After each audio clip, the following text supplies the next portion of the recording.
ملنسار اسلامی معاشرہ کیسے تشکیل دیا جائے؟ اسلام امن و سلامتی کا مذہب ہے جس کی معتدل اور انسان دوست تعلیمات پر عمل پیرا ہونا کوئی مشکل کام نہیں۔ خصوصاً معاشرے کے جو آداب خوبصورتی کے ساتھ اسلام نے سکھائے ہیں وہ اور کسی مذہب یا تہذیب میں ایک ساتھ دیکھنے کو نہیں ملتے۔ مسلمان ہو یا کافر، اسلام ہر انسان کے عزت نفس کو مقدم رکھتا ہے، اس لیے ہر مسلمان کو خندہ پیشانی سے ملنا اور ملاقات کے وقت سلام کر کے مخاطب کو خیر و عافیت اور خیر سگالی کے جذبات سے نوازنے کے ساتھ ساتھ اپنے بے ضرر ہونے کی یقین دہانی کروانا اسلام کا وہ خوبصورت حکم ہے جس کی مثال ملنا ناممکن ہے۔ کسی بھی جائز اور ٹھوس عذر کے بنا دوسرے مسلمان سے بات چیت بند کرنا یا قطع تعلقی کرنا اسلام کے نزدیک نہایت ناپسندیدہ فعل ہے، جس کے بارے میں کئی طرح کی وعیدیں صادر کی گئی ہیں۔ اسلامی تعلیمات کا حسن ملاحظہ فرمائیے کہ جو لوگ آپ سے لا تعلقی اختیار کریں، اسلام ان کے ساتھ قائم تعلق یا رشتے کے لحاظ کی رعایت کرتے ہوئے ان سے تعلقات جوڑنے کا حکم دیتا ہے۔ بات یہیں پر ختم نہیں ہوتی بلکہ ان متعلقین یا رشتہ داروں کے مراتب کے اعتبار سے ان سے تعلق قائم رکھتے ہوئے حسن سلوک اختیار کرنے پر طرح طرح کی بشارتوں اور انعامات کا وعدہ بھی اللہ رب العزت کی جانب سے فرمایا گیا ہے۔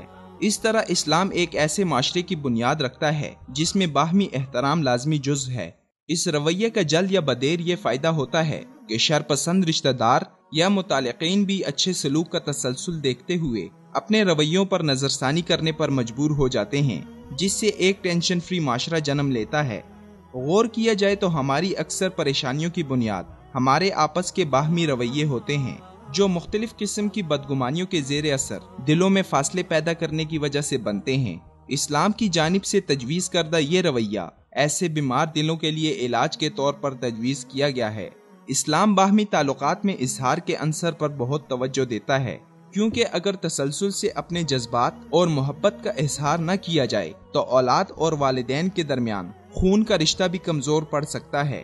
باہمی دوری مختلف وجوہات سے ہو سکتی ہے، جن میں کبھی جغرافیائی فاصلے وجہ بن سکتے ہیں، کبھی معمولی اختلافات انہیں بڑھا دیتے ہیں، اور کبھی زندگی کی گوناگوں مصروفیت ایک دوسرے سے تفصیلی رابطے کو متاثر کرتی ہیں۔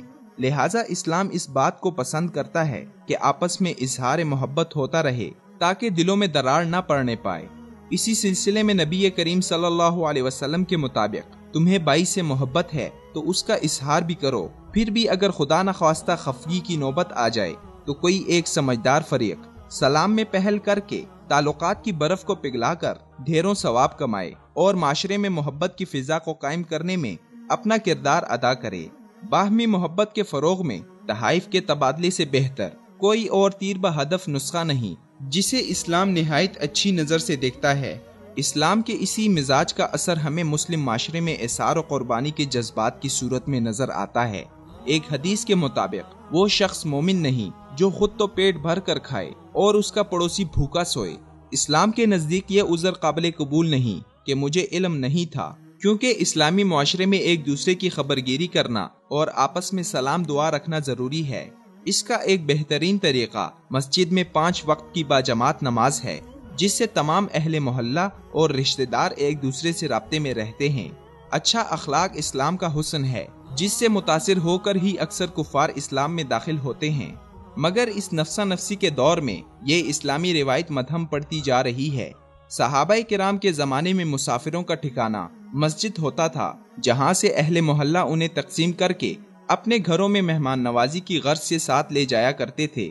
یہی رواج چند عشروں پہلے تک ایک اسلامی معاشرے کی امتیازی خصوصیت تھا، جو اب ہوٹلوں اور سرائی سسٹم کی وجہ سے دم توڑتا جا رہا ہے۔